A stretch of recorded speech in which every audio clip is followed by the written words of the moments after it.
I'm 29 and live alone in an old, secluded house on the outskirts of town.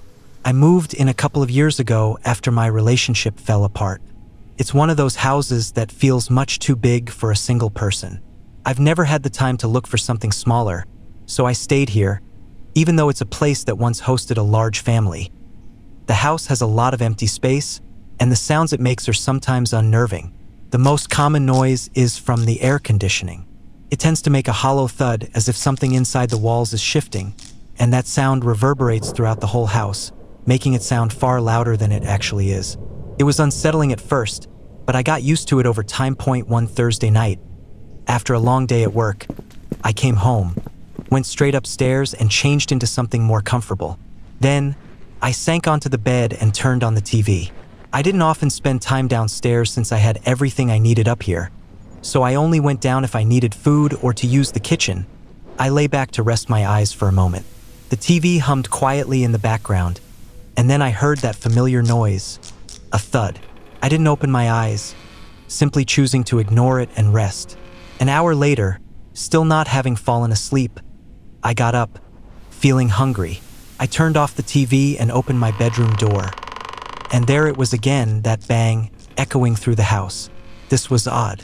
The air conditioner was not supposed to make such a noise multiple times, especially not after I had turned the thermostat off earlier that day. That I walked across the hallway to the thermostat on the upper floor. It was completely off. So why was the AC still making noise? Not fully scared, but more annoyed by the inconvenience, I headed downstairs to the kitchen. I grabbed the leftover pizza from the fridge, set the oven to preheat, and pulled out my phone while I waited. Then, as I stood there, the bang came again, this time much louder. It almost felt like the house shook. That was when I started feeling uneasy. I quickly finished the pizza, then decided I needed to check the AC unit in the basement. I didn't want to be on edge all night, so I thought the sooner I figured it out, the sooner I could relax. I opened the basement door and flicked the light switch. The basement was dark and unfinished, filled with old furniture and boxes of seasonal decorations. I made my way down the stairs and over to the AC unit. I wasn't sure what I was looking for, but I scanned the area for anything unusual. The AC unit was completely off, though no noise, no power. It was definitely not the source of the sound. That's when I noticed something out of place. Under the stairs, in the dim light, there was a figure crouching down, hidden behind some boxes. Their eyes caught the light and we locked eyes. My heart skipped a beat. I froze. I wish I had kept walking, pretending not to notice, but I couldn't stop myself. Panic set in, and I bolted up the stairs, slamming the basement door shut behind me. I quickly locked it and shoved a kitchen chair under the handle. I didn't hear anyone following me. I immediately called the police, staying by the basement door in case the intruder tried to escape. As I spoke to the operator, I heard loud banging from below, like someone was hitting the walls or floor, and it sounded heavy. I couldn't tell what they were hitting, but the noise reverberated through the house, shaking everything around me. After several more hits, the sound stopped. Moments later, I heard sirens outside. The officers arrived within minutes. They quickly apprehended the man downstairs. To my shock, he appeared to be an ordinary guy, well-dressed and clean-cut. He didn't look like the type of person who would break into a house. The officers took him into custody and brought me downstairs. They showed me the far corner of the basement, where I hadn't noticed the damage. There was rubble and plywood scattered across the floor. They pointed to the wall. My eyes widened as I realized that, hidden in the wall, was a small old safe. It was badly dented, likely from the man's repeated attempts to break it open. What unsettled me the most was that the safe was empty. I vaguely remembered the previous owner mentioning it during the move-in process, but I never bothered with it. It was just there. The officer explained that it was common in larger homes for burglars to target these built-in safes first, leaving the rest of the house untouched. The man looked so ordinary. That was what really got to me. The idea that anyone could be doing something so horrifying and yet look completely normal. It made me realize how vulnerable we all are. I ended up covering the damaged safe and repairing the wall. But I couldn't shake the feeling of unease. I made up my mind to move soon. A smaller, more manageable place where I could keep a better eye on things. After what happened, I didn't want to take any chances. I was 17 when this happened. My older sister and her fiancé were going on a short weekend getaway to celebrate their engagement and asked me to house sit their lake house. I pretended to be annoyed, but honestly, I was thrilled. No rules, no curfew, and an entire cozy cabin by the lake all to myself for 2 nights. They left early Friday morning after dropping me off at school. When I got back in the afternoon, I heated up some lasagna they left in the fridge, grabbed a soda, and plopped down on the couch with my laptop and controller. I planned to spend the entire night gaming, no one around to nag me about screen time, and no school the next day. I stayed online with some friends for hours, but one by one they had to log off around 10 p.m. Since most of them had weekend plans, it was close to midnight when I noticed the neighbor's cat yowling from across the lake. Their property was way across the water, but the sound echoed weirdly at night. I kept playing, but even with headphones on, I could still hear it crying for several minutes straight. It was strange. The cat never made that much noise. I paused the game and went to the window facing the lake. Their cabin was dark, completely unlit, but the yowling continued.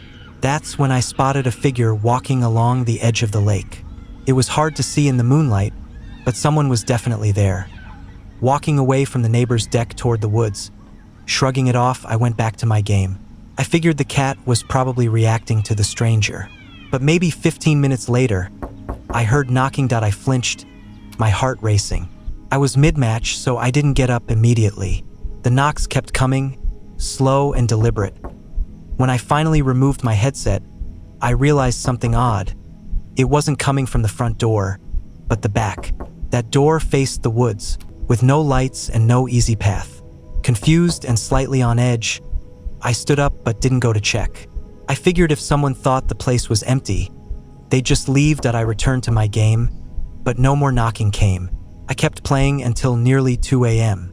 My eyes were sore, and I was starting to nod off. I turned everything off, climbed the creaky stairs, and flopped into bed. I was just starting to drift off when I heard the crunch of tires on gravel outside. A vehicle had pulled into the driveway. I stayed perfectly still, listening. A door opened, then footsteps, slow and careful, moving around the house.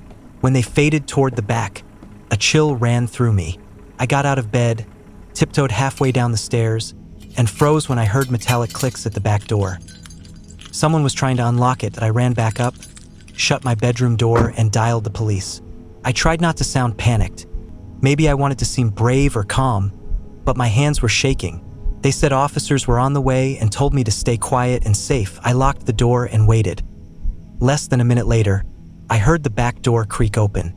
Someone walked inside. I heard them in the kitchen first, then the living room. It sounded like they were collecting things.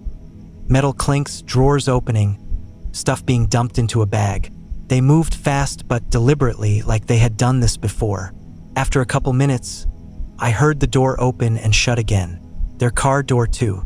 I thought it was over, but it wasn't. A moment later, I heard footsteps again, coming back. The person re-entered the house and went into the office downstairs.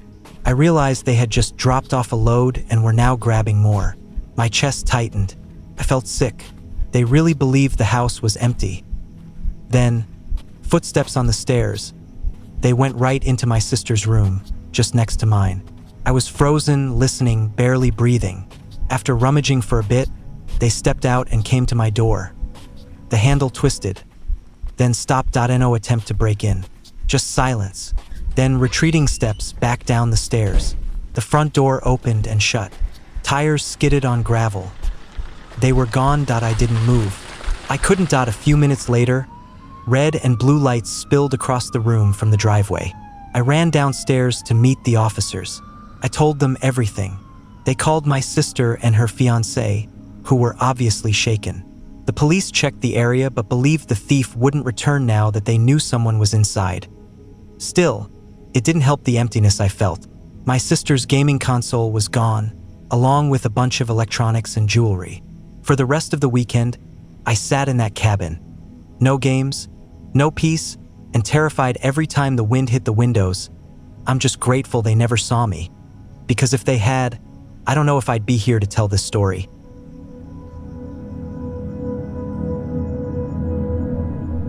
I usually work out of a co-working space in the city, but on certain days, I prefer staying at my apartment in the hills.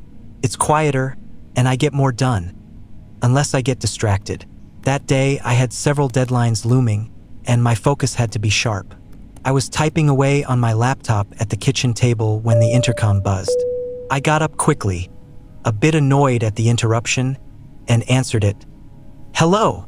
I asked. There was a pause before a voice responded, "Is this Ms. Langley?" That was my name, but I didn't recognize the voice. "Yes. Who is this?" "I have something important to discuss with you. Could I come up?" The man said. I asked what the matter was, but he avoided the question and said it was best discussed in private. That immediately felt off. "I'm not comfortable with that," I said, and ended the call. That I returned to my work, but less than a minute later, the intercom buzzed again.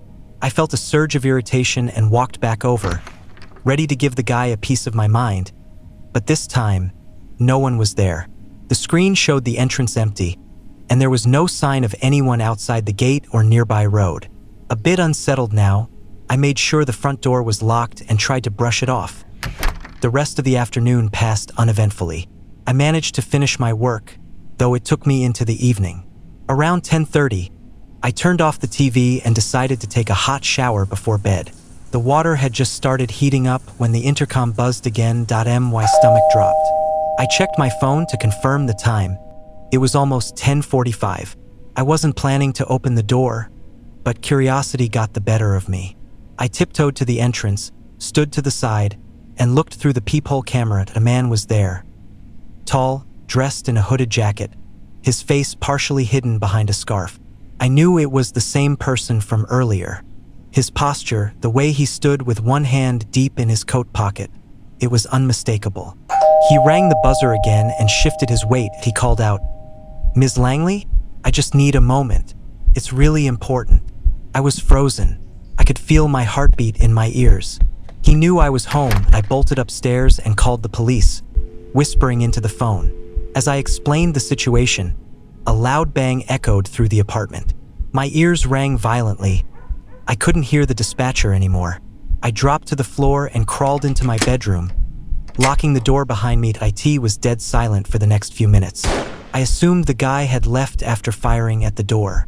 I stayed hidden until I heard the sirens. Relief washed over me. I opened the door slowly and peeked out, making my way carefully to the landing. That's when I noticed the front door, blown wide open. Before I could process it, I saw him. He darted across the hallway and out the front just as 2 patrol cars pulled up outside. He was gone within seconds. Later, I found out the lock had been shot out. My ears had been ringing so badly, I hadn't heard him come in. I gave the police a vague description, but I knew it wouldn't help much. He had been targeting me by name, and I still don't know why. The thought that he could come back haunts me every night. Until he's caught, I won't feel safe again.